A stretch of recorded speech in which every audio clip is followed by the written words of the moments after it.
Chef la fleba an b'aw fo dante foli min na aw minnu b'an filɛ dimanche o dimanche k'a daminɛ 19h la ka taa bila 20h la an bɛ aw fo a ka kanu na jɛmukan in a bɛ wele nansarakan na jeunesse développement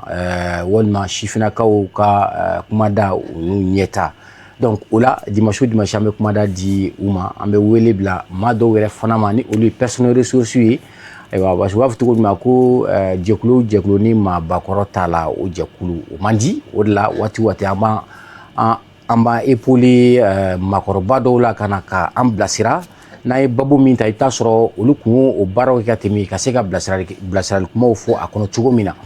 o la bi an ye babu min ta o de ye contexte actuel accent sur la force l'impact des jeunes aw b'a dɔn nin waati in na a ma nɔgɔn kosɛbɛ nka o n'a ta bolola baarakɛlaw walima kɛnyɛrɛ baarakɛlaw u b'a la ka u ka ɲini waati gɛlɛn ye cogo jumɛn na ani fana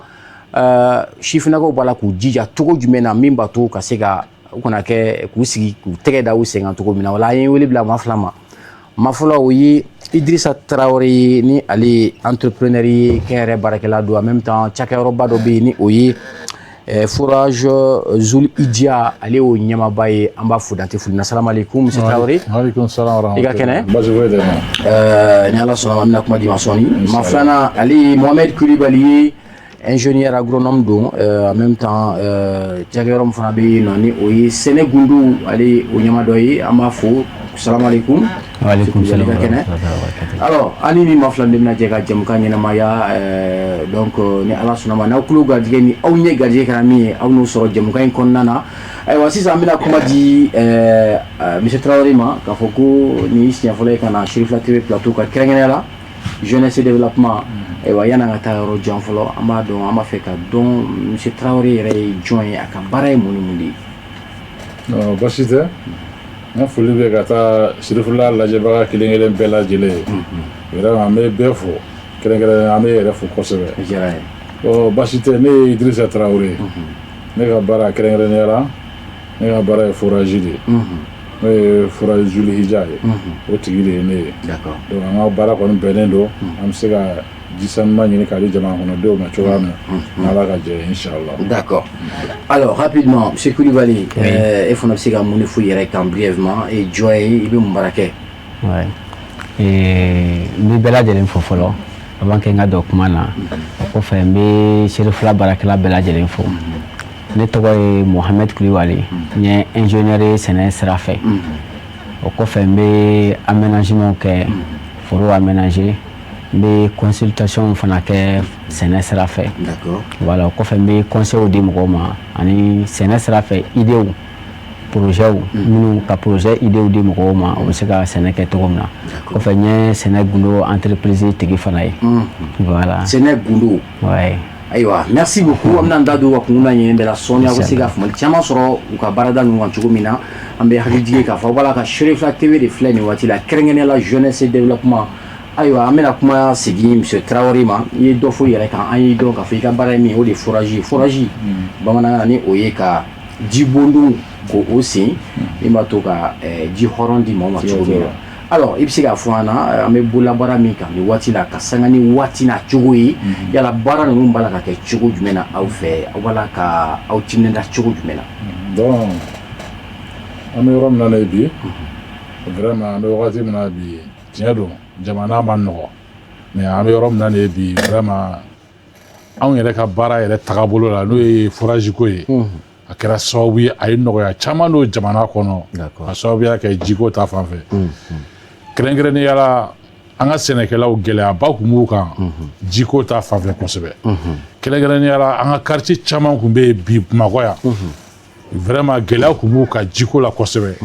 kɛrɛnkɛrɛnnenya la fana an ka dugu caman tun bɛ yen dugumisɛnninw ni dugubaw gɛlɛya caman tun b'u la jiko la mais an bɛ yɔrɔ min na de bi depuis forage ko in kɔni daminɛna vraiment a kɛra sababu ye a ye nɔgɔyaba lana an ka jiko sira fɛ Mali kɔnɔ kosɛbɛ kosɛbɛ vraiment ya baara in kɔnɔ na n'i ko k'a nana ni nɔgɔya caman ye sabula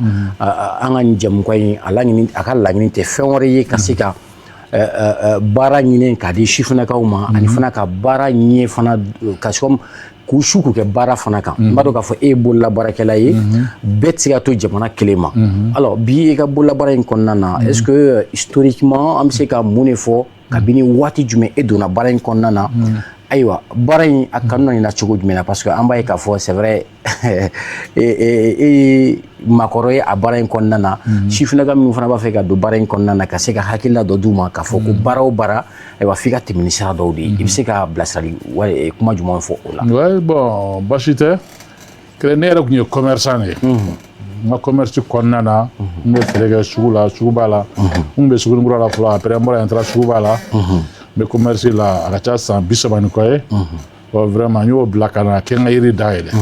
donc an y'a to kɛ n ka yiri kɔnɔna na vraiment an y'a ye jiko gɛlɛya min bɛ jamana in kɔnɔ nin wagatiw la kɛrɛnkɛrɛnnenya la n ka foli bɛ ka taa Zulkada yɛrɛ mɔgɔw ye kosɛbɛ olu ka mɔgɔ dɔ bɛ yen nɔ n'o ye Dumiya ye ale de kɛra sababu ye k'an bolo don foraji in na yɔrɔ foraji ko kɔni n'i ko ko Zulkada kɔni Mali kɔni a bɛɛ b'a dɔn donc ale de ye ne yɛrɛ tɛgɛ don foraji la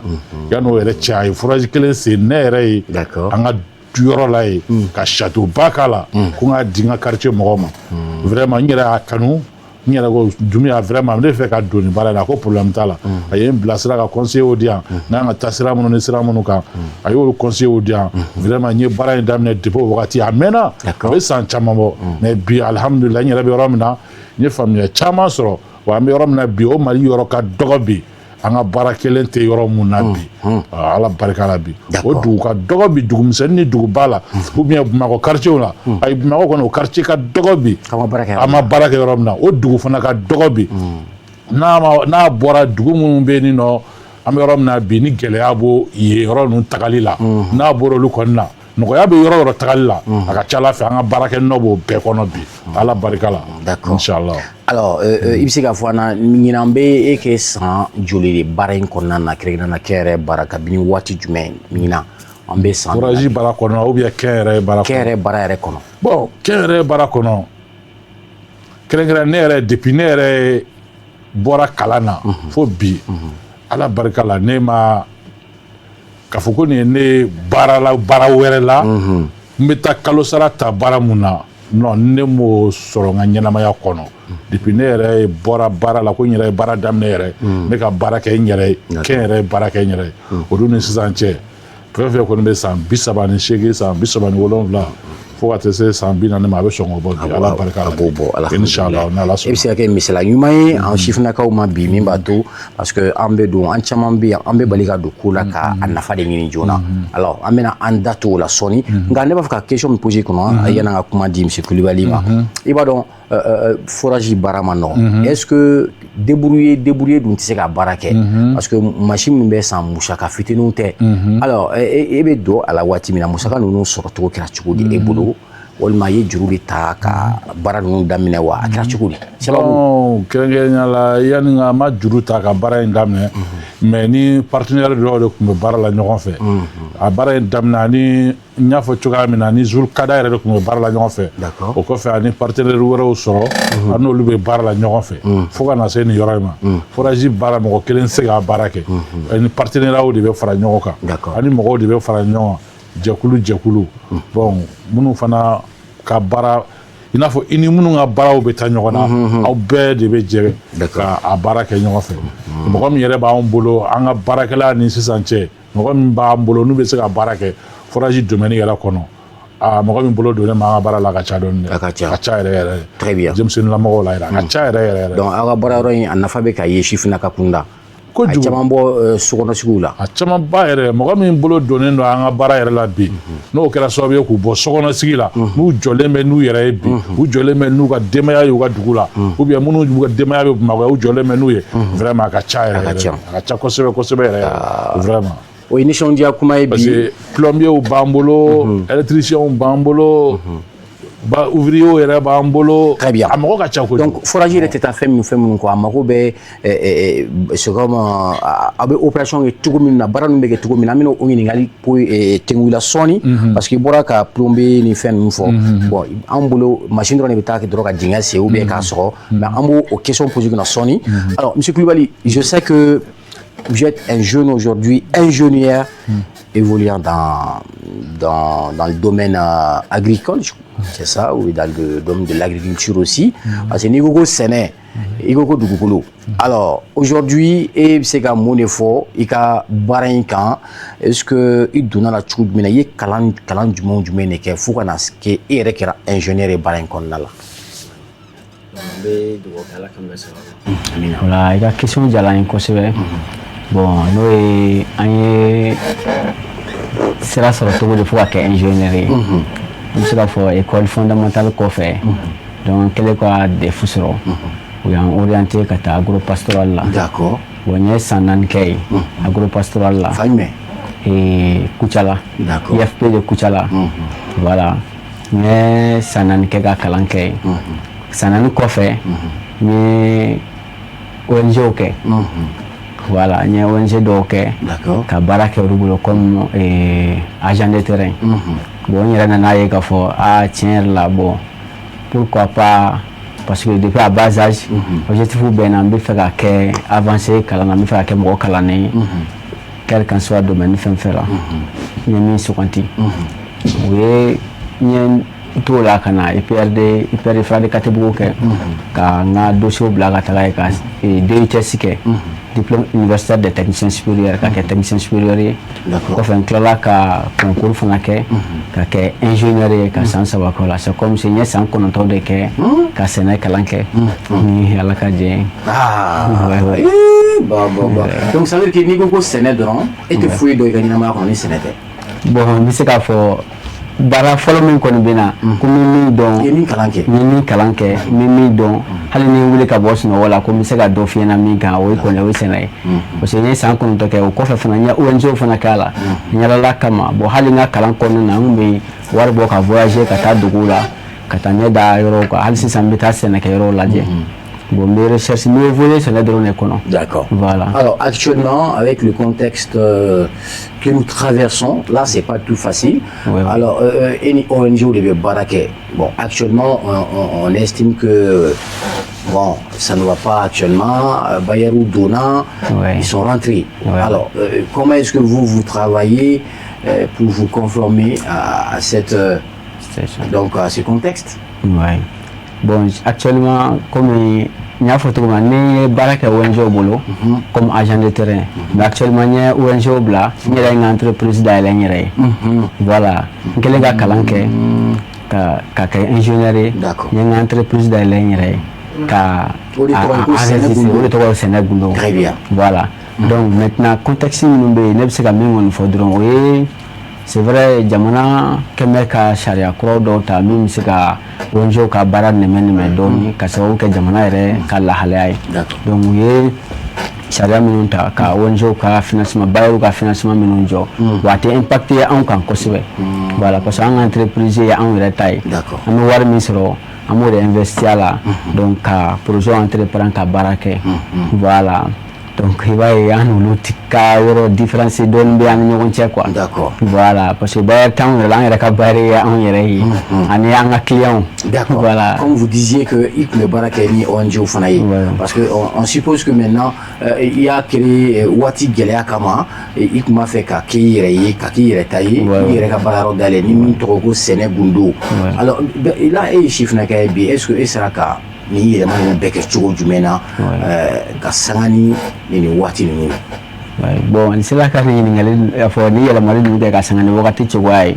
bon fɛn bɛɛ bɛ dépend mɔgɔ ka laɲini de la parce que ni mɔgɔ min ka laɲini kɛla parce que u b'a fɔ adamaden yɛrɛ ye mɔgɔ qualité saba ye dɔw bɛ yen ale bɛ fɛ ka balo ten ale ye balo sɔrɔ a ma balo sɔrɔ a kɔni bɛ yala ka balo ten dɔw bɛ yen ale bɛ fɛ ka se a yɛrɛ dɔrɔn de kɔrɔ ka baara kɛ a yɛrɛ dɔrɔn a bɛ fɛn fɛn sɔrɔ ka kɛ a yɛrɛ ye dɔrɔn bon dɔw bɛ yen ale bɛ fɛ ka se a yɛrɛ kɔrɔ ka tila ka se mɔgɔw kɔrɔ bon ne ka laɲini ye jumɛn ye ka se n yɛrɛ kɔrɔ ka tila ka jamana fana dɛmɛ ka se ka dɔ bɔ jamana ka jeune minnu bɛ sigi ten ka mɔgɔ dɔw fana ta ka baara kɛ donc ne bɛ jamakulu sabanan na donc o laɲini ninnu y'a to ne ye objectif fixé ko pour que n bɛ se ka n ka entreprise dayɛlɛ n yɛrɛ ye ka baara kɛ voilà. Très bien. Alors Alibi au kelen de don waati n'a kɛcogo kama alors sɛnɛkɛlaw an b'a ye k'a fɔ Mali ye sɛnɛkɛ jamana de alors est-ce que e ko k'i ni mɔgɔ bɛ baara kɛ est-ce que a bɛna fɔ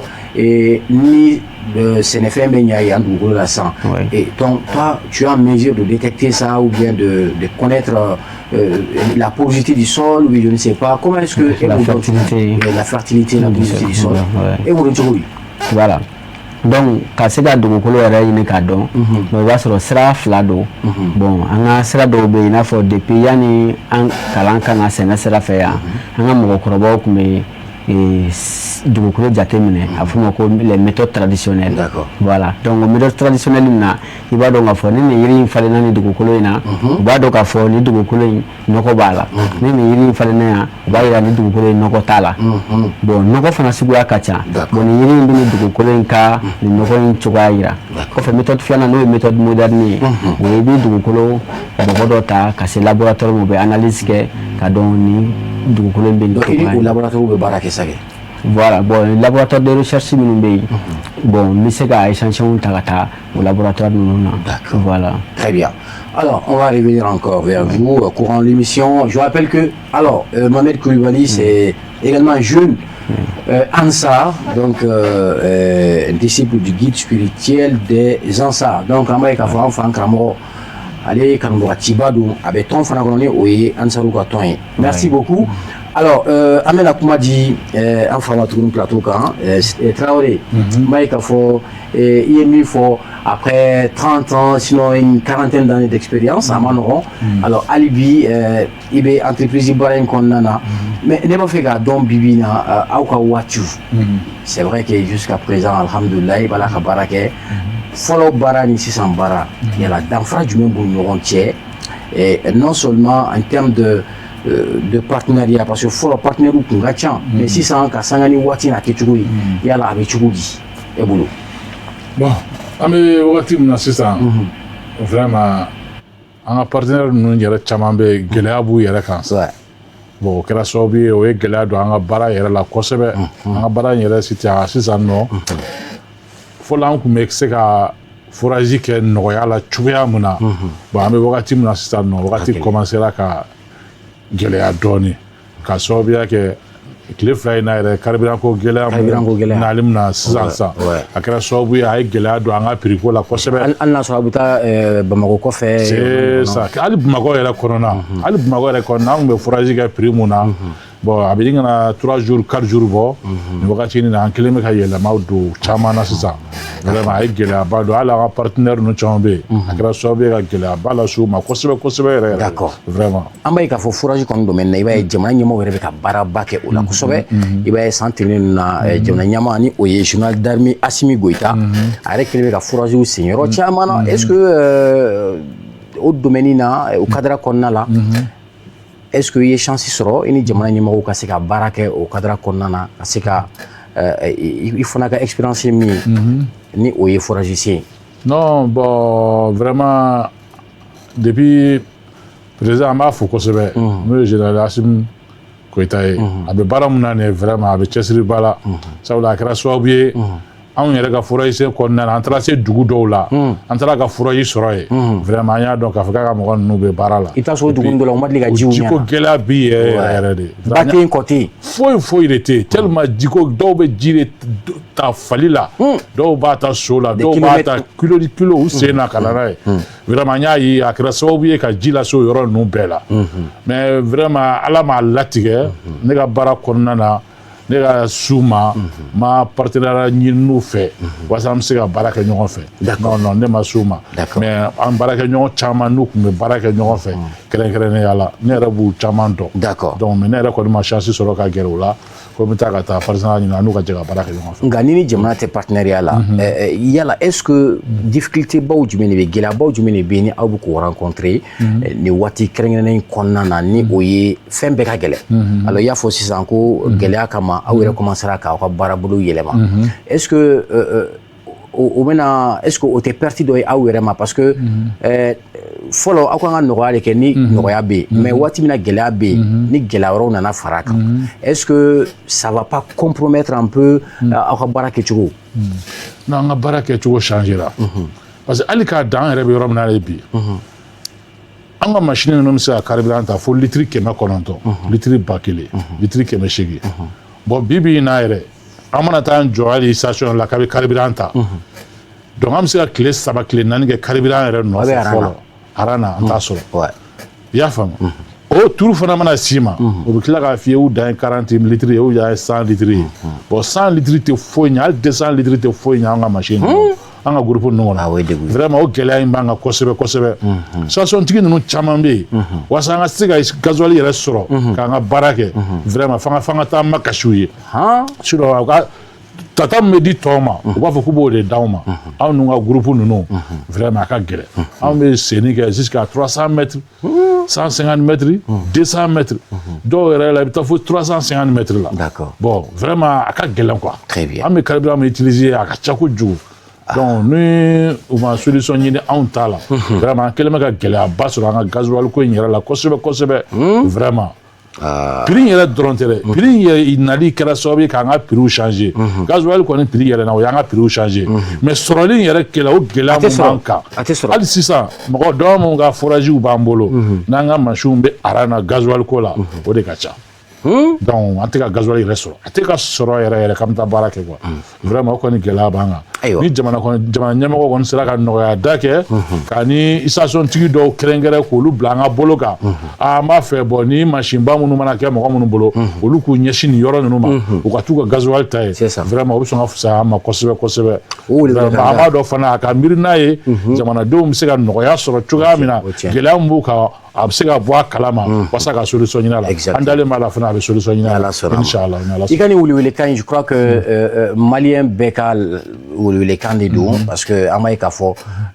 n'i bɛ kɔni bɛ Bamako bi walima Mali kɔnɔ gɛlɛya in ye fan bɛɛ de ye alors jamana ɲɛmɔgɔw dun fana u fana b'u sigi ka an lamɛn de anw de ye kumalaselaw ye n'an ye min mɛn u fana bɛ tɔmɔtaw de ta ninnu na ka se ka baara kɛ n'u ye i ka hakilina je crois que c'est une doléance légitime je crois que ni ala sɔnna ma a kan ka lamɛn a kan ka lamɛn yɔrɔ min na a bɛ lase a kan ka lase yɔrɔ min fana la et puis n'an ye o jate minɛ fana n b'a ye k'a fɔ nin waati laban ninnu na o ye baarada caman ye bi ni ye foraji sen jate minɛ i b'a ye bɛɛ mɔgɔ caman bɛ ka don a la alors foraji sen dun tɛ taa musaka dɔw kɔ ni poids t'i la dɔɔni a ka gɛlɛn i ka don a la alors est-ce que ji est-ce que niveau forage sen ji bɛ sɔrɔ cogo jumɛn na est-ce que ji f'i ka se dingɛ mètre hakɛ dɔ de la wa est-ce que a ji fana walasa ji kana kɔlɔlɔ lase maa ka hadamadenya ma i bɛ se ka mun de fɔ o la parce que e b'a la a bɛ san caman bɔ bi min b'a to an filɛbagaw bɛ se k'a dɔn k'a fɔ forage sen k'a fɔ ko gɛlɛya t'a la wa n'i b'a baara kɛ wa ji ninnu walasa a kana fɛn kɛ maa ka santé la a bɛ kɛ cogo yala aw b'o baaraw fana kɛ k'a ji filtrer de wa. bon basi tɛ vraiment i ka kuma diyara n ye kɛrɛnkɛrɛnnen i ka kuma fɔlɔ an bɛ foraji sigiyɔrɔ dɔw la yala an bɛ gɛlɛya sɔrɔ wa tiɲɛ don Mali dugukolo yɔrɔw caman bɛ yen dugukolo yɔrɔw tɛ kelen ye anw ka foraji sen kɔnɔna na yɔrɔ caman bɛ yen an bɛ gɛlɛya sɔrɔ yen kosɛbɛ kɛrɛnkɛrɛnnen yala Senu b'o la Sanakɔrɔba b'o la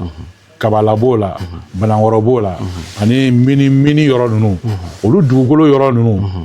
olu ye bu de ye an b'a fɔ olu ma an foraginaw b'a fɔ o ma k'olu ye bu de ye. Bu o ye jumɛn ye. a dugukolo man ɲi a dugukolo man ɲi a senni bɛ gɛlɛya an ka mansin bolo kosɛbɛ an bɛ gɛlɛyaba de sɔrɔ ale baara la a profondeur man jan Senu yɛrɛ filɛ Senu profondeur ye 45 mètres Banankɔrɔ ninnu ni Kabala ninnu Golobugu ninnu caman profondeur ma jan mais a senni gɛlɛya mun b'a la hali a tɛ profondeur jan ninnu na a dugukolo de man ɲi a dugukolo man ɲi donc bon olu yɔrɔ caman bɛ yen yɔrɔ dɔw bɛ yen minnu ye farama yɔrɔw ye o de ka di anw foraginaw ye kosɛbɛ vraiment machine yɛrɛ mun b'an bolo fara ka d'a ye ka tɛmɛ bɔgɔ kan bɔgɔ de ka jugu ale ma o b'ale sɛgɛn kosɛbɛ kosɛbɛ i y'a faamuya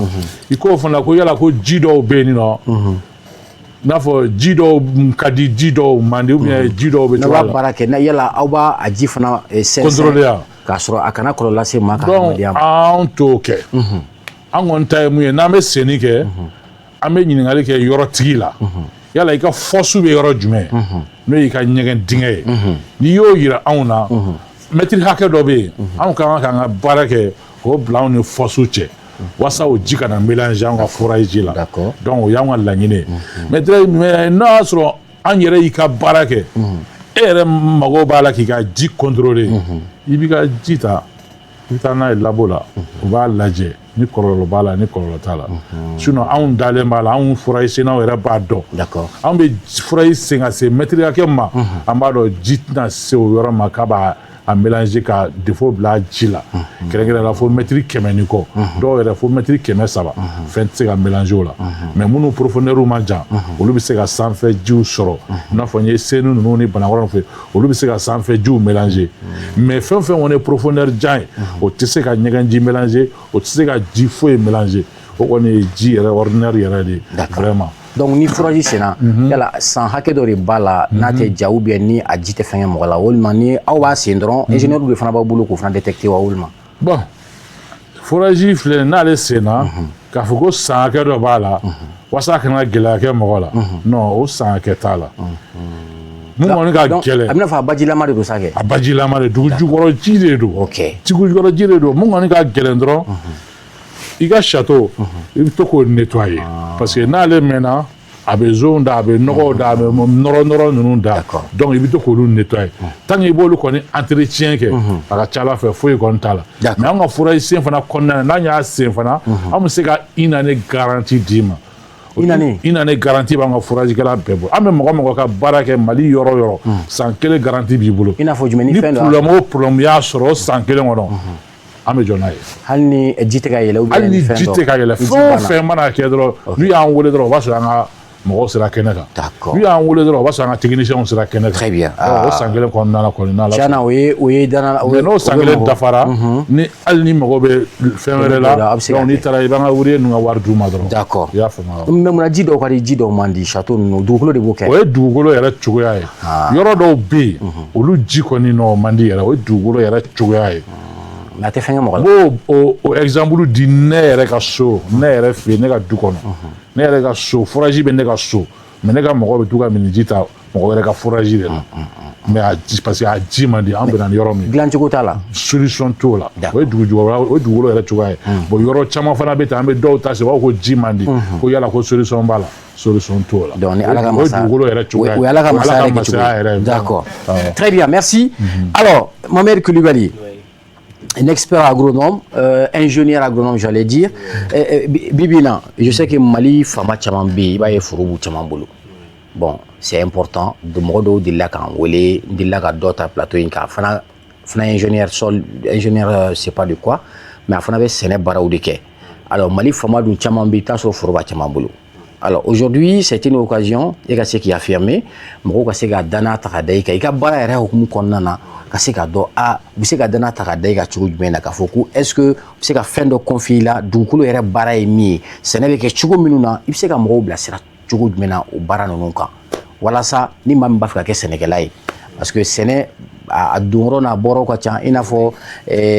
wa wuli cogo jumɛn na fɛn min bɛ kɛ sɛnɛkɛ fana walasa a ka ɲɛ a bɛ wuli cogo di engrais ni fɛnw ainsi de suite voilà. Bon, Ala k'an bɛɛ sɔrɔ. N bɛ se ka min fɔ mɔgɔw ɲɛna sɛnɛko la parce que waritigi caman bɛ sɛnɛ ta comme u bɛ fɛ a kɛ projet ye ka baara k'a kan bon i b'a ye a caman tɛ ɲɛ caman bɛ gɛlɛyaw caman sɔrɔ bon a vrai dire i b'a sɔrɔ dɔw bɛ se ka kɛ a bɛnna ni mɔgɔ min ye tuma dɔ la u ka incompétence ye mais mɔgɔ min ye sɛnɛ kalan kɛ très généralement a ka gɛlɛn ko ka se ka dɛsɛ i ka foro la mais problème yɛrɛ jumɛn ye n'o ye hakilina yɛrɛ ye parce que caman bɛ yen n'olu bɛ fɛ ka don sɛnɛ la parce que n'u ye foro yɛrɛ daminɛ foro b'u bolo u bɛ taa sigi gɛrɛn na u teriw fɛ ka baro kɛ dɔ b'a fɔ k'ale nin k'a ka foro la k'a ɲɛna dɔ b'a fɔ k'ale nin kɛ bon don o don ale bɛna ni ko kura de k'ale bɔ a bɛ dɔ daminɛ bi au lieu que a k'u laban fɔlɔ k'u lajɛ u bɛna résultat jumɛn di c'est ça. Mais il va falloir que baro kɛ dɔw fɛ o fana bɛ dɔ fɔ a ɲɛna donc a bɛna o fana kɛ dɔw in ma laban fɔlɔ a bɛna dɔ wɛrɛ daminɛ donc toujours ni ko kura daminɛ i bɛ centre de kan ka kɔrɔlen to yen quoi mais i b'a sɔrɔ kɔrɔlen min to ji la kura min b'a bolo n'o bɛ ka taga a bɛna hakilina wɛrɛ sɔrɔ a bɛ n'o bila walima a bɛna ye kɔrɔlen min cɛ a b'a bɛ segin ka na o fana bɛ tiɲɛ donc o la sɛnɛ baara la sisan an b'a fɔ i ka na mɔgɔ lamɛn i bɛ mɔgɔw lamɛn i bɛ hakilinaw ta mais n'i ye hakilina min ta i bɛ jija u ka fori ka se a laban ma voilà o kɔfɛ fana sɛnɛko fana na i ka essayer toujours n'i ye waritigi ye i ka mɔgɔ ɲini mɔgɔ min b'a dɔn d'accord il faut avoir un conseiller quoi voilà conseiller i b'o ɲini ka normalement ni foroba b'i bolo i ye ferme ba ɲini i kan ka technicien kelen ɲini ka ingénieur kelen ɲini technicien in bɛ to foro kɔnɔ permanemment ingénieur bɛ komi consultant d'accord donc ale bɛ taa ni ka segin ale bɛ programme ale ni technicien bɛ baara kɛ ɲɔgɔn fɛ donc i bɛ se ka baara kɛ ka ɲɛ mais wa n'i bɛ fɛ ka kɛ ka wari sɔrɔ a la i n'a fɔ n'i b'a fɛ ka sɛnɛ a bɛna fɔ n'i ye ɲininka sɛnɛ fasugu o fasugu a kɛra balo ye walima feere ninnu lemuruba ni fɛn ninnu donc o kan ka ɲɛ yɔrɔ yɔrɔ donc ni e ɲininkara o la i bɛ se k'o plan de i bɛ se ka mɔgɔ bilasira o la sisan. i bɛ se ka mɔgɔ bila n yɛrɛ ka baara ye o yɛrɛ de ye voilà n b'o fana kɛ misali la hali n'i ye dugukolo san k'a fɔ n ye nin hectare hakɛ in san ka n ta ka taa ko n ka taa foro lajɛ n bɛ taa i ka foro lajɛ i kan ka nin yɔrɔ in dilan bon ani hakilina dɔ bɛ mɔgɔw kunna kosɛbɛ i b'a ye an ka baara sira fɛ ingénieur tɛ se ka sɔn o ma kosɛbɛ k'a fɔ ko nin bɛ ɲɛ ni dugukolo la nin bɛ ɲɛ ni dugukolo in na bon wa n'i ye dugukolo to a cogo la c'est-à-dire voilà c'est-à-dire kɔrɔ ye jumɛn ye sisan e bɛ dugukolo yɛlɛma ka bɛn i ka laɲini de ma voilà i bɛ dugukolo yɛlɛma ka bɛn i ka laɲini ma voilà o ye e bɛ fɛ ka sɛnɛfɛn min sɛnɛ i bɛ dugukolo labɛn ka bɛn o sɛnɛfɛn in n'a fɔ n'e b'a fɛ ka kaba sɛnɛ voilà kaba dun ni ɲɔ voilà siya kelenw tɛ alors kaba bɛ se ka ɲɛ i n'a fɔ jiba tɛ sɔrɔ yɔrɔ min na kosɛbɛ kaba bɛ fɔ ko kuma o kuma ji bɛ yen nɔ ji sigilen bɛ yen ji sigilen bɛ i n'a fɔ lɛ kɔnɔna kaba tɛ se ka ɲɛ mais i yɛrɛ bɛ se ka labɛn ka lɛ kɔnɔna in ka ji di sira ma système de drainage k'a la ji bɛ di sira ma ka a la majɛ minnu bɛ dugukolo la k'olu k'a la ka labɛn ka bɛn kaba ma aw bɛ se o baara la wa an bɛ se k'o baara kɛ a fɔ ma ko système d'amendement amendement kɔrɔ ye jumɛn majɛ min bɛ dugukolo la ka yɛlɛma k'o k'a la quoi voilà donc i b'a ye ni e ma se a dɔnbaga ma i b'a fɔ k'e ka dugukolo man ɲi walima ne ka dugukolo sɛnɛ tɛ se ka kɛ ne ka yɔrɔ la k'a sɔrɔ o tɛ i ma se a dɔnbaga de ma voilà donc sisan an ni samiya kɔni tɔ fana ma ɲɛ kosɛbɛ est ce que ni e b'a fɛ ka a fɔ mɔgɔw ɲɛna alors ɲinan samiya ni maa min b'a fɛ ka dana ta ka da e kan baara hukumu kɔnɔna na parce que aujourd'hui a ka gɛlɛ i ka jeune dɔ sɔrɔ nin kɔnɔna na k'a fɔ k'a bɛ domaine maîtriser kosɛbɛ alors e bɛ se ka hakilisigi kumaw jumɛn fɔ mɔgɔw ye alors k'i ka dayɛlɛ bɛɛ ye i bɛ se ka mɔgɔw dɛmɛ cogo min na parce que waati caman bɛ yen foro b'u caman bolo dɛ. ouais foro caman bolo ouais c'est important. ouais c'est important donc n bɛ se ka min fɔ mɔgɔw ɲɛna sɛnɛko la samiyɛ bɛna daminɛ bon kuma dɔ la an bɛ sɛnɛ kɛ min ye e ko samiyɛ bɛna daminɛ sisan ko sɛnɛ bon an fɛ yen sɛnɛ bɛ kɛ wagati bɛɛ. ah bon voilà donc i bɛ se ka walawalali dɔɔni k'o la. voilà sɛnɛ bɛ kɛ wagati bɛɛ o la fɛn dɔ b'an fɛ yan c'est-à-dire sɛnɛ ma faamu an fɛ yan kosɛbɛ an bolo ni san nana dɔrɔn an ka taa foro la k'a sɔrɔ o tɛ exact au contraire ni mɔgɔ min bɛ fɛ ka wari sɔrɔ sɛnɛ la ka production ɲɛnama kɛ ka hɛrɛ sɔrɔ a la ka nafolo sɔrɔ la i kan ka lajɛ wagati jumɛn na nin fɛn in tɛ sɔrɔ sugu la nin wagati in na donc i bɛ o de dilan o wagati voilà donc mais comme i ko samiyɛ mɔgɔw dɛmɛ an bɛ se ka min di teliyala la ka min bila mɔgɔw kunna donc maintenant hors saison pluvieuse aw bɛ baara kɛ cogo di o la voilà an ni ninnu de bɛ baara kɛ ɲɔgɔn fɛ kosɛbɛ ninnu de y'an jigi ye parce que olu ye foraji sɛnɛw ye n'olu ka baara yɛrɛ tɛ sɛnɛ tɛ se ka kɛ voilà parce que an n'olu bɛ baara kɛ kosɛbɛ voilà d'accord sɛnɛ tɛ se ka ɲɛ ji kɔ quoi voilà i n'a fɔ u b'a fɔ ko l'eau c'est la vie d'accord voilà hali an bɛ conseil fɔlɔ min d'i ma n'i ko k'an ka taa i ka foro aménager an b'a f'i ɲɛna i ka ji de ɲini donc i tɛ se ji kɔrɔ dɔrɔn a bɛ i n'a fɔ jardin baara bɛ cogo min na voilà jardin baara a bɛ i n'a fɔ ni aw wulila aw bɛ se ka o fana baaraw kɛ ka hakilinaw di mɔgɔ ma o la donc ni maa min b'a fɛ ka samiya baara kɛ tilema kɔnɔna na alors a tɛ taa munumunu de kɔ a kan ka minɛn jumɛn san ji quantité hakɛ joli de bɛ se ka sɔrɔ walasa balo min ka se ka ɲɛ voilà bon ji quantité hakɛya la sɛnɛko la bon o bɛ dépend i ka sɛnɛfɛn de la voilà i bɛna sɛnɛfɛn min sɛnɛ ani i ka dugukolo cogoya voilà parce que n'i ko i bɛna n'i ka dugukolo min ye n'a bɛ ni argile i b'a fɔ dugukolo minnu ye ɲagabɔgɔlama ninnu ye yɔrɔ bɛ ji caman ta mais n'i ko i bɛna sɛnɛfɛn min fana sɛnɛ sɛnɛfɛn bɛ ji quantité i b'a dɔn yiriw olu bɛ ji caman demander i n'a fɔ lemuruba ni papaye ninnu olu bɛ ji caman demander donc olu ka ji quantité hakɛya bɛ bɛn u ka hakɛya ma ji quantité bɛ dépend dugukolo ani ka sɛnɛfɛn cogoya voilà donc o la i b'i ka fɛngɛ kɛ o la d'accord o la ka samiyɛ baara fana kɛ tilema fɛ bon ni ne y'i ka ɲininkali faamu kosɛbɛ ni mɔgɔ min bɛ fɛ ka samiyɛ ɲɛsigi tilema c'est fɛ ça samiyɛ yɛrɛ kɔrɔ dɔ ye o ko ka an ka bamanankan na min mana sɔmi min ɲɛ sɛnɛ yɛrɛ y'o de ni e sɔmina ne ɲɛ i ka samiyɛ bɛ ɲɛsigi o la i b'a ye mɔgɔ min bɛ sigi ni samiyɛ sera wagati min na ka wuli ka taga foro la olu bɛ retard la kosɛbɛ c'est ça normalement mɔgɔ kan ka kalo kelen de sigi so sɛnɛ la c'est-à-dire ma femme kalo kelen san bɛɛ kɔnɔ ni samiya banna ni samiya banna i kan ka kalo kelen de sigi ni an ka laadala mɔgɔw yɛrɛ i n'a fɔ ni samiya banna septembre par exemple voilà ni samiya banna septembre donc i b'a ye septembre kɔfɛ an bɛna octobre la a bɛ ko kawula très général i b'a ye minnu bɛ yen u b'a fɔ ko kɔɲɔ ka an k'an kɔɲɔ nin wagati na k'an lafiɲɛ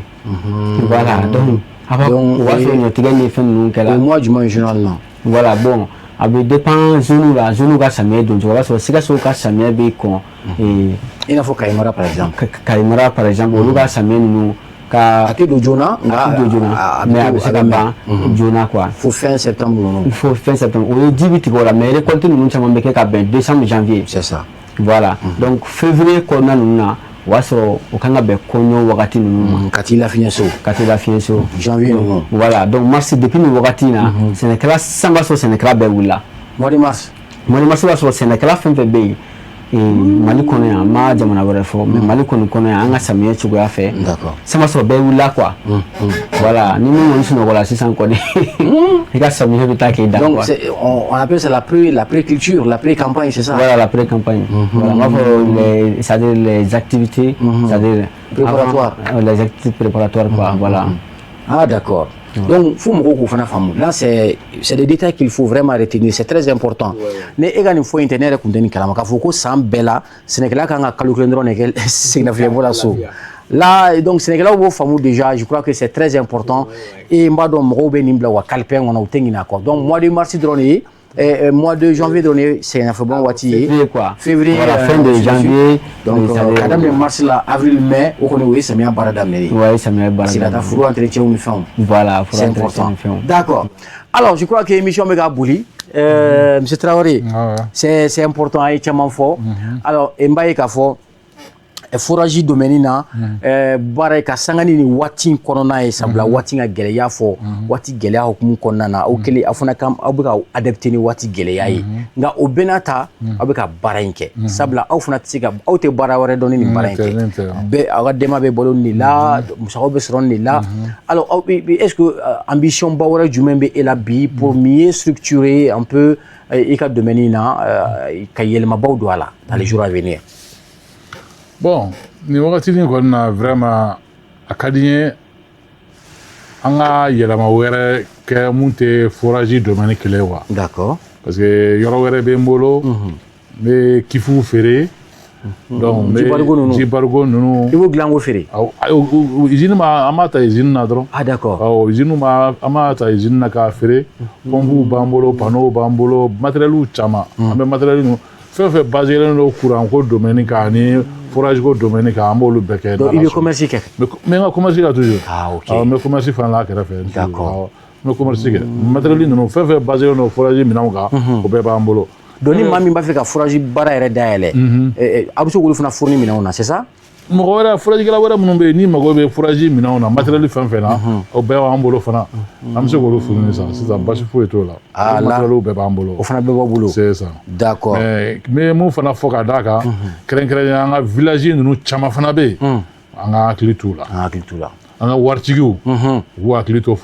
village ninnu na anw bɛ taa forage seyɔrɔ dɔw la vraiment jiko gɛlɛya b'u la n'u y'an ye a bɛ kɛ i n'a fɔ u ka a bɛ kɛ i n'a fɔ u ka a bɛ kɛ nkalon ye vraiment fo dugu bɛ wuli de ka na u bɛɛ de bɛ bɔ i ka du kɔnɔ kabini indépendance fo sisan tellement jiko gɛlɛya b'u la dɔw b'an kunbɛn ni saga 2 de ye dɔw b'an kunbɛn ni saga 1 ye i y'a ye bonya min bɛ d'an kan village ninnu dɔ la tellement jiko gɛlɛya b'u la vraiment a ka bon donc a bɛna fɔ e yɛrɛ ka baara in kɔnɔna na e siɲɛ fɔlɔ ko i taara dugu dɔ la min tɛ Bamakɔ ye ko u ɲɛ siɲɛ fɔlɔ ka so ji kan o sentiment jumɛn bɛ e la bi bon ne yɛrɛ taara dugu dɔ la dugu fɔlɔ i ka baara fɔlɔ bɛnna dugu ma Bamakɔ an taara dugu dɔ la vraiment an taara sɔrɔ jiko gɛlɛya mun bɛ yen vraiment a fanga ka bon mɔgɔ de ye u ka dugulamɔgɔ dɔ de bɛ yɔrɔ dɔ la o de nana wari d'an ma k'an ka taa fura san a ka dugu la mais an selen kɔ yen ah non a kɛra bolo galon a kɛra bonya ye ne yɛrɛ kɔni anw don dugu kɔnɔ bɛɛ de bɔra ka na foli la u ye saga kelen faga ye fɔlɔ ko kɛ sɔrɔ fana an sira ye komi an ta waati bɛna wulafɛla ma dugu jɛlen kɔ u ye saga wɛrɛ faga ye donc u wulila foliw ni fɛnw na dantigɛliw ni fɛnw na olu ye wagati hakɛ min kɛ olu bɛ nin jiko gɛlɛya la vraiment a kɛra olu donc u y'a kɛ ɲɛnajɛba de ɲɛnajɛba yɛrɛ musow yɛrɛ nana ka na tɛgɛrɛ kulonkɛ kɛ an da la k'an to baara la fo tɛgɛrɛ fo non vraiment a kɛra nisɔndiya ye ji kun fɔlɔ yeli c'est ça vraiment o ka bɔ a la fana an ka waritigi dɔw fana bɛ yen vraiment olu fana bɛ s'an ma dɔw yɛrɛ bɛ na ko an k'a lajɛ jiko gɛlɛya bɛ yɔrɔ minnu na dɔw yɛrɛ y'o dama dama kɛ muso dɔw yɛrɛ ka taa identifier ko mago bɛ yɔrɔ la yɔrɔ minnu jiko gɛlɛya bɛ yen dɔw ye yɔrɔ dɔw Sanankɔrɔba a Sanankɔrɔba dugu caman bɛ yen nɔ u taara ka taa fura yi sen u y'anw yɛrɛ bila ka taa fura yi sen fu la ka d'u ma yɛrɛ dɔrɔmɛ kelen u m'a bɔ mais a don u bɛ ɲini ka na muso in non i b'a fɔ ko kabako don quoi a t'u dɔn depuis Ala k'a da a ma se o dugu la a yɛrɛ wulila dɔrɔn k'o dugu kibaruya mɛn ko jiko gɛlɛya bɛ yen dɔrɔn a ye ɲininkaliw kɛ mɔgɔw y'a yɔrɔ f'a ye a don an sera Sanankɔrɔba mairie yɛrɛ ma ale yɛrɛ bilala ɲɛ ka taa dugu ninnu na donc an ye baaraw kɛ vraiment u y'an bonya kosɛbɛ vraiment a kɛra u yɛrɛ bolo nkalon ye walayi k'a bɛ kelen san a fa ye ka kelen san a ba ye bon a bɛ kelen san a yɛrɛ ye bon a vraiment adamaden dɔw bɛ yen ji vraiment ji i tɛ da jiko l'eau c'est la vie comme on ji yɛrɛ filɛ nin ye i tɛ ji nafa dɔn fo jiko gɛlɛya bɛ yɔrɔ minnu na n'i sera yen i b'a dɔn ji nafa ye mun ye an yɛrɛ ka taama ninnu kɔnɔna na i b'a ye an fana bɛ to ka yala kosɛbɛ vraiment i bɛ yɔrɔ dɔw ye dugu dɔw u bɛ ji min min ni Ala yɛrɛ ka masaya tɛ ya kuma latigɛ tɛ kunun ne bɔra baara la yɔrɔ dɔ la ko ɲuman ni kɔfɛla in na ye walayi an bɛ ka taa dɔ ka fura yi sen an y'a ye jamana ɲɛmɔgɔw kelen bɛ ka citerne de ta ji b'a kɔnɔ a bɛ ka taa ji di jamana an y'a ja o kan anw yɛrɛ tɛmɛn'u la n'i ye dugu bɔlen n'i ye jama bɔlen k'u to citerne da la i dabala bɛ ban a ko anw tɛmɛn'u la an bɛ ka taa dɔ ka fura yi sen a yɔrɔ la vraiment ne ye kun firifiri de quoi n y'a dɔn vraiment hali bi maliyɛn mago bɛ ji la maliyɛn mago bɛ ji la kojugu développement kun fɔlɔ ye ji min sira ye jiko gɛlɛya bɛ mɔgɔw la yɛrɛ ɲɛnamaya yɛrɛ de tɛ se ka taa ji kɔ quoi effectivement an kɔni b'a ɲini an ka waritigi minnu bɛ yen bɛɛ k'i hakili to i ka dugu la bɛɛ k'i hakili to i ka quartier la bɛɛ k'i hakili to i ka sigida la vraiment i ka jiko ji ɲini ka di i ka mɔgɔw ma c'est important vraiment i ka mɔgɔw mago bɛ ji la kojugu dugu dɔw bɛ yen nɔ ne yɛrɛ o bɛ Kayi mara la o ni ba tɛ yen kɔ tɛ yen foyi de tɛ tilema fɛ wa ɲɔrɔn ka jugu n'aw bɛɛ ni Ala yɛrɛ ka masaya ɲɔrɔn yɛrɛ kɔni ɲɔrɔn jiko non kabako don non kabako don ayiwa faamaw kɔni tulo b'an na vraiment ni Ala sɔnna ma jamana ɲɛmɔgɔ yɛrɛ fana tulo b'an na dɔɔni Ala ye dɔɔni kɛ min garijɛgɛ la je crois que aw kɔni y'a bɛɛ kɛ k'a fɔ ko faamaw kɔni b'u seko la tiɲɛ na olu bɛ ka fura yi sen yɔrɔ caman la mais kɛrɛnkɛrɛnnenya i ye mun fɔ sisan an ka waritigiw yɛrɛ k'u hakili to a la waritigi ni dugu ninnu fɛn o fɛn filɛ nin villagew ninnu burusi kɔnɔna ninnu fɛn o fɛn filɛ a bɛɛ ka dugu dɔ mɔgɔ dɔ bɛ yen waritigi wari b'a kun c'est important bɛɛ k'i hakili to i ka dugu la bɛɛ k'i hakili to i ka dugu la hali n'a kɛra furaji kelen ye bɛɛ k'a sen i ka dugu la nka Mali waritigi fana ka problème ba kɛra jumɛn ni réseau tɛ n tɛ dɛmɛ kɛ o ka bɔ a la fana dɛ o ka bɔ a la réseau yɛrɛ dɔrɔn tɛ dɛ bɛɛ ko Bamakɔ bon o yɛrɛ tɛ k'a fɔ ko n tɛ se ka ɲumanya kɛ tant que ni diɲɛ fo bɛɛ de k'a ye walayi n ye mun f'i ye nin ye ne ye mun f'i ye nin ye an ye muso minnu ka fura yi sen saba sen ka di burusi kɔnɔ duguw ma Sanankɔrɔba kɔfɛla ninnu na ne y'a ɲini a fɛ a bɛ fɛ tɔgɔ minnu ka k'a château sanfɛ a k'a tɔgɔ bila ka na an k'a di an ka dɛsɛnkɛlaw ma sɛbɛnnikɛlaw ma u k'a sɛbɛn château sanfɛ a ko sɛbɛnninw b'a sanfɛ Ala ɲɛ b'o la kaban a ma se ale ka sɛbɛnni wɛrɛ di k'o k'a fɛn bɛɛ ni Ala cɛ muso ko tan de muso in sigilen bɛ Faransi de a sigilen bɛ Faransi de a ko sɛbɛnni min kan ka k'a kan Ala ɲɛ b'o sɛbɛnni da kaban a ma se ale yɛrɛ ka sɛbɛnni wɛrɛ k'a kan ko mɔgɔw k'o ye quoi ko ne k'a to yen ko kana sɛbɛnni foyi k'a kan ne bɛ se k'a fɔ Ala ye wari di dɔw ma jamana in kɔnɔ yan nɔ i bɛ se k'a fɔ i yɛrɛ bɛ ɲugun dɔw ta la bon ni ɲɔgɔn caman de bɛ yen a tɛ don a donda fɛ a kariya de t'u la fo n ka fɔ de fo mɔgɔw k'a yira réseau kan o de ye nimisa ye i y'a ye wa o de ye nimisa ye k'a sɔrɔ e yɛrɛ ka dugu mago b'a la i ka sigida yɛrɛ mago b'a la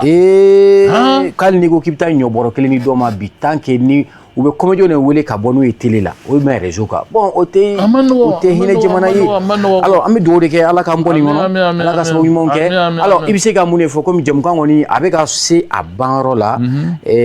parce que là c'est important est-ce que a coût ka ca wa a coût musaka ka ca wa donc an bɛ yɔrɔ min na bi forazi musaka man ca wagatiw tɛmɛna forazi musaka kun ka ca bɛɛ kun se ka forazi parce que a dayɛlɛla mɔgɔ caman y'a sɔrɔ sisan non nin wagati in kɔni non bɛɛ bɛ se ka forazi sen sisan ala barika n'i b'a fɛ ka se i ka dugu ye walima i yɛrɛ ye i bɛ dugu kɔnɔ jamana c'est comme dugu ta ani i yɛrɛ ta est-ce que u prix ye kelen ye non dugu ta ni i yɛrɛ ta o tɛ kelen ye dugu ta ani foro ta olu de ka surun ɲɔgɔn na d'accord du ta o y'i kelen ne pe o château bɛ sigi so sanfɛ d'accord o ye barikon litiri 2000 2000 ɲɔgɔn i b'o sigi dɔrɔn i b'o sigi ka so sanfɛ kɛrɛnkɛrɛnnenya la fo n'i ye robinet kelen bila bulonda la i sigi ɲɔgɔn kana ji ta ye nka approximativement foro dun o mago bɛ ji ba de la dugu fana ta o mago bɛ ji ba de la bon o tɛ taa fo pompe minnu bɛ k'a kɔnɔ u profondeur tɛ kelen ye profondeur hali ni profondeur kɛɲɛna i b'a sɔrɔ pompe bɛ ji la yɛrɛ ni fanga ye pompe fana fangaw tɛ kelen ye kifu min fana bɛ sigi a la kifu mago bɛ kifu ba de la d'accord walasa a bɛ se ka ji fara ɲɔgɔn kan ji caman mara bɛɛ bɛ se ka ji ta hali ni sufɛla don k'a sɔrɔ a ji ma ban alors yanni an ka kuma di Kulibali ma ka jamukan datugu sabula maa caman bɛ k'an lajɛ i bɛ taa sɔrɔ a ka d'u ye ka a kɛ u limaniya dɔ ye walima ka hinɛ lase dɔw ma approximativement u bɛ taa joli la i yɛrɛ ta dugu kɔnɔ ta kungo kɔnɔ ta a bɛ taa joli la pour que juste approximativement bon forazi i tɛ se ka prix kelen fɔ forazi la bi an bɛ yɔrɔ min na bi forazi mais a bɛ sɔrɔ jumɛn kɔnɔ approximativement ka fɔ ko n'i ye nin prix in ta a tɛ bɔ nin kɔnɔ cogo si la est-ce que forazi den kelen i yɛrɛ fɛ yen nɔ a bɛ taa 100,000 la wa a bɛ taa 1,000,000 na wa min bɛ foro la yala o bɛ 1,000,000 joli bɔ ainsi de suite bon n y'o de f'i ye n ko an bɛ yɔrɔ min na bi an ka forazi domaine cayara d'accord a baarakɛbaga cayara d'accord e yɛrɛ bɛ réseau kan i ɲɛ b'a bɛɛ la a caman a ka ca donc n'i ko k'i bɛ prix kelen fɔ forazi la i b'a jɛ d'accord e yɛrɛ bɛ se ka baara kɛ mun na e yɛrɛ bɛ se k'o kɛ o ye n'i ka clientw cɛ la ye o ye n'i dɔnbagaw cɛ o b'a sɔrɔ mɔgɔ wɛrɛ fana bɛ se ka dɔ kɛ e ta dugu ma ou bien e ta sanfɛ donc n'i ko k'i bɛ kuma cogoya dɔ la a ma nɔgɔn sinon an bɛ yɔrɔ min na bi forazi prix kɔni bɛ dugu ma yɛrɛ yɛrɛ n'a bɔra tile fila n'i bɛna gasoil yɛlɛnni mun kɛ n'o tɛ gasoil forazi kɔni bɛ dugu ma yɛrɛ yɛrɛ an bɛ yɔrɔ min na sisan an bɛ kelen bɛ ka nɔgɔya ba de k'an ka mɔgɔw ye client yɛrɛ kɛrɛnkɛrɛnnen hali sunkalo in na an bɔra sunkalo min kɔnɔ an kun bɛ promo la vraiment an ye nɔgɔya ba kɛ an ka client ye ok sunkalo yɛrɛ fana mana jɔ dɔw fana bɛ na k'u bɛ fɛ ka forazi sen sunkalo kɔnɔ k'a di mɔgɔw ma o yɛrɛ caman bɛ kɛ sunkalo kɔnɔ kosɛbɛ kosɛbɛ parce que ji ye sarakatoli jariya de i bɛ o te o tant que mɔgɔw b'a min hali danfɛn minnu b'a min a bɛɛ de bɛ e b'a bɛɛ baraji sɔrɔ donc ji ni foyi tɛ kelen ye ayiwa monsieur Traoré i bɛ se ka i ka numéro di an limanɛw ma minnu b'a fɛ k'i wele peut-être i ko i ka baarayɔrɔ sifinnaka caman fana bɛ baara kɛ walima partenaire minnu fana bɛ yen dɔ bɛ Faransi dɔ bɛ États-Unis a b'a fɛ ka nin ɲɔgɔnna kɛ dugu dɔ ye u b'i lasɔrɔ cogo jumɛn na bon an kɔni ka numéro yɛrɛ kɛrɛnkɛrɛnnenya la numéro 2 de b'an bolo an ka numéro fɔlɔ o ye orange ye 76 31 25 82 plus 223 très bien 61 81 91 35 plus 223 très bien o y'an ka numéro ye ok i y'a faamu n'i ye nin wele dɔrɔn o ye Zuli Idja numéro ye o y'an ka numéro ye très bien i mago b'a la k'a se i yɛrɛ ye o i ka dugu ye o i ka foro ye o ou bien i ka chantier de bɛ yen nɔ jiko gɛlɛya bɛ k'i ka chantier baara sumaya d'accord n'i y'an wele dɔrɔn n'Ala sɔnna ma i b'an ye a potentiel an bɛ baara kɛ fana k'a ban an ka baara mun bɛ bɛɛ Bamakɔ kɔnɔna o ye 3 jours ye k'a se ka worobinɛ don i ka yɔrɔ la ni quartier kɔnɔna don du kɔnɔna don o ye 3 jours ni forow don o ye 1 semaine ye ni Mali dugu wɛrɛw fana don o fana ye 1 semaine ye mais Bamakɔ kɔnɔna kɔni ye 3 jours o ye 3 jours i bɛ ji bɔnni sɔrɔ ka tila k'a garanti i nane très bien n'Ala sɔnna alors forage Zuli Idja merci beaucoup je crois que a tɛ fo ka tɛmɛ nin kan maa min don plus de 30 ans d'expérience dans le domaine alors dana ta ka da kan et puis avec ka baara caman di sifinnakaw fana ma c'est important i ma ninnu caman ninnu bɛɛ bɛ baara k'a fɛ yen nɔ de donc vraiment merci beaucoup ala ka yɔrɔ yiriwa kosɛbɛ alors Mohamed Kulibali sɛnɛ kɔni i ko ko i ye min fɔ an ɲɛna bi ni ala sɔnna an bɛna hakili to la sinon an yɛrɛ tun t'o dɔn k'a fɔ ko samiya sɛnɛkɛla kan ka kalo kelen dɔrɔn de kɛ siginafiyɛnbɔ la san bɛɛ lajɛlen kɔnɔ ala i bɛ se ka mun de fɔ conseil jumɛn b'i bolo hali bi k'a ɲɛsin sɛnɛ kunkanko ma k'a ɲɛsin i yɛrɛ sifinnaka minnu bɛ yen n'u b'a fɛ ka i ka baara ɲɔgɔnnaw kɛ alors i bɛ se ka mun de fɔ kuma dafa kumaw la. Ouais, donc n bɛ se ka min kɔni fɔ ka ladilikan min di sɛnɛkɛlaw ma o ye sɛnɛkɛlaw yɛrɛ k'a lajɛ u ka jamana ka kunkilenna dɔn sɛnɛko la voilà parce que jamana bɛ sariya minnu ta n'u y'a appliquer a ka ca Ala fɛ an ka lafiya b'o la et puis fana u ka sɛnɛ bɛ ɲɛ u bolo misalila minnu bɛ sɛnɛ kɛ bada ninnu na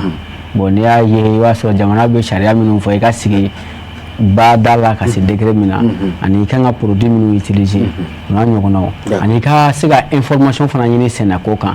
parce que kɛrɛnkɛrɛnnenya an ka jamana kɔnɔ caman de bɛ sɛnɛ kɛ samiyɛ fɛ voilà donc n'i bɛna sɛnɛ kɛ samiyɛ fɛ jamana bɛ kunnafoni dɔw di san bɛna nin degré in na fiɲɛ minnu bɛ ci donc o la i bɛ se k'i ka sɛnɛ baaraw labɛn ka bɛn o ma i b'a ye dɔw bɛ sɛnɛ kɛ fiɲɛ kolon bɛ wuli ka kaba bɛɛ kari u b'a fɔ ko les calamités naturelles mais ka sɔrɔ jamana bɛ kunnafoniyaw di a kan sani a don ka se bon i b'a sɔrɔ ni e ma o kunnafoniya ninnu mɛn a ka ca Ala fɛ gɛlɛya ninnu bɛ e sɔrɔ kɔfɛ ka kuma jeunes fana fɛ minnu bɛ fɛ ka sɛnɛ kɛ u ka sɛnɛ kɛ quoi parce que à vrai dire ne yɛrɛ b'a ye mɔgɔ caman bɛ bɔ yan ka taa an b'a fɔ ko exode rural ka bɔ village la ka taa damandaw la u ni banaw bɛ segin u ni gɛlɛya caman bɛ segin u ni comportement wɛrɛw bɛ segin donc ani minnu fana bɛ bɔ yan ka taa tunga fɛ bon i b'a ye n bɛna taa tunga fɛ cogo o cogo ka taa wari ɲini i bɛ tila ka na réalisation de kɛ i ka dugu la bon caman bɛ gɛlɛya caman fana sɔrɔ tungafɛla ninnu na mais ka sɔrɔ an ka dugukolo n'i y'a jateminɛ u b'a fɔ 100 sara la ni yɔrɔ min bɛ se ka sɛnɛ an ka dugukolo la 100 sara la n ye information minnu sɔrɔ la a tɛ tɛmɛ 30 kan an sera k'o dɔrɔn de exploiter bon i b'a yira a tɔ caman de bɛ yen donc jeunes caman bɛ bɔ burusi kɔnɔ ka taa duguba kɔnɔ ka taa wari ɲini mais hali n'u ye wari fana sɔrɔ au lieu que u kana sɛnɛ kɛ ka baara kɛ u bɛna motobaw san ka rajobaw san ka bɛɛ tan ka yɛrɛ kɛ mais ka sɔrɔ n'i ye forage kelen sen walima ka kɔlɔn dɔ sen ka pompe dɔ bila a kɔnɔ ka yɔrɔ dɔ koli donc ka se ka sɛnɛ daminɛ dɔɔni parce que sɛnɛ ni bagan mara bɛ taa n yɛrɛ bɛ ni bagan mara fana kɛ même hali n'a sɔrɔ au bas à savoir à base agropastoral an b'a saba bɛɛ kɛ a bɛɛ bɛ kɛ ɲɔgɔn fɛ mais n'i bɛ ka taa i bɛ to ka fɛngɛ ka taga pisciculture vétérinaire bon n yɛrɛ bɛ hali sisan n bɛ formation kɛ n yɛrɛ bɛ formation kɛ mɔgɔw fɛ bagan mara kan parce que hali sisan n bɛ couveuse dilan sɛfantɔrɔ mansin ninnu n bɛ ninnu bɛɛ dilan n bɛ i b'o bɛɛ kɛ ouais très bien ne b'a fɛ k'i lasɔrɔ sisan parce que i b'a sɔrɔ u caman sigilen bɛ ka numéro kɔnɔ walasa k'i wele ka baara kɛ ni k'i ka hakilinataw fana ɲini k'u dɔn i bɛ lasɔrɔ cogo jumɛn na voilà ni bɛ fɛ ka n lasɔrɔ dɔrɔn ne bɛ sɔrɔ yɔrɔ caman na n bɛ se ka taa Mali yɔrɔ bɛɛ la fo n'a sɔrɔla ni insécurité bɛ yɔrɔ min na ni yɔrɔ min na n ka numéro ye 77 69 79 52 très bien voilà merci. Ouais. Alors, Djemkan ni y'a ale selen a ban yɔrɔ la Wuyi Traoré i b'a fɛ ka kelen fara a kan. Bon basi foyi tɛ foli dɔrɔn de don. A diyara n ye. N bɛ fɛ ka foli kɛ. Kɛrɛnkɛrɛnnenya la aw yɛrɛ télé Serifula baarakɛlaw bɛɛ. A diyara n ye. Kɛrɛnkɛrɛnnenya la n'an ka cɛkɔrɔba yɛrɛ. Inchallah. Ousmane Chérif Madani Haidara ye. Inchallah a b'a mɛn. O ye wulikajɔ min na nin wagatinin na. Walasa silamɛ bɛɛ tɛgɛ bɛ se ka don ɲɔgɔn bolo. Vraiment nin hakilina in kɔni nin hakilinaba ye jamana kɔnɔ. Jamana kun mago bɛ nin na a mɛnna. C'est ça. Mais bi alhamdulilayi nin wulikajɔ in. Vraiment a bɛ kɛ sababu ye. Vraiment jamana in dɔ bɛ fara jamana in basigi kan hali bi. O fara a yɛrɛ denkɛ ta kan n'o ye Badara fana ye. Iba ye. Iba yɛrɛ fana bɛ wulikajɔ min na silamɛ denmisɛnninw bɛ ka fara ɲɔgɔn kan. Exactement. A ɲɛ b'a la kosɛbɛ. Vraiment nin bɛɛ ye cɛsiriba de ye. Ninnu ka ɲi kojugu. Ninnu bɛ kɛ sababu ye. C'est ça. Fitina min bɛ adamadenw yɛrɛ dama ni ɲɔgɔn cɛ nin bɛ ban pewu. Dusukun bɛ ɲɔgɔn minɛ. Farikolo bɛ ɲɔgɔn minɛ. Hakilinaw bɛ ɲɔgɔn minɛ. Vraiment nin ka ɲi kosɛbɛ kosɛbɛ. An bɛ dugawu kɛ hali bi Ala ka nin kɛ ko sabatilen. Ala ka nin kɛ ko mɛnna ye. Ala kana fitina don silamɛw ni ɲɔgɔn cɛ. Ala k'an ka jamana basigi. Ala ka jamana in basigi. Ala ka bɛn ni lafiya ni keleya ani hakilisigi na jamana in kɔnɔ. Ala ka hakili ɲuman d'an ka faamaw yɛrɛ ma. Ya Rabbi. Ala k'o duwawu minɛ. Merci beaucoup. Donc Djemkan bɛ sonsori yan nɔ. An b'aw bɛɛ lajɛlen fo. Babu kun ye min ye o de contexte actuel accent donc sur la force et l'impact des jeunes. Merci beaucoup. Ma fila kun b'an bolo kɔrɔ ma fɔlɔ kun ye Idrissa Traoré ye ni ale ye bolola baarakɛla ale ye kɛnyɛrɛ baarakɛla en même temps cakɛyɔrɔba min fana bɛ yen ni o ye Forage Ali Idjia ale y'o ɲɛmaaba ye an b'a fo a nana an ka wele jaabi. Merci beaucoup monsieur Traoré. Ma filanan kun ye Mohamed Koulibaly ale ye sifinnaka ye en même temps il est ingénieur agronome et donc il est également le promoteur d'une société qu'on appelle Sénégundo. Merci beaucoup. Donc Sénégundo, allez au Niamaye. En même temps, à Kadai, nous bella jelen fana ka conseil di moment Séné rete ta femme ko dukulu ere femme abu fana nye donc kosobe ina fo enfa Traoré ni ko foraji koni bunankun kan Mali kono bi ma dogolen te sabla sans bi sabani ko o expérience de bala donc ante be wele kana nga plateau inka donc mami be nga plateau inka majolondu amba aw bela jelen fo ka foli sigi an filɛbaw ni an lamɛnbaw fana ma aw minnu bɛ k'an lajɛ fo aw sigiyɔrɔ la an b'aw fo dante foli min na jamukan in n'aw b'a fɛ k'a sɔrɔ fana a bɛ se k'an wele walima ni maa min b'a fɛ ka jamukan kɛ n'an ye an ka nɛgɛjuru sira aw yɛrɛ ɲɛ b'a la cogo min na 63 00 12 95 63 00 12 95 ala ka hɛrɛ kɛ Mali ye aw bɛɛ ni ce ani baraji merci infiniment vraiment merci bien.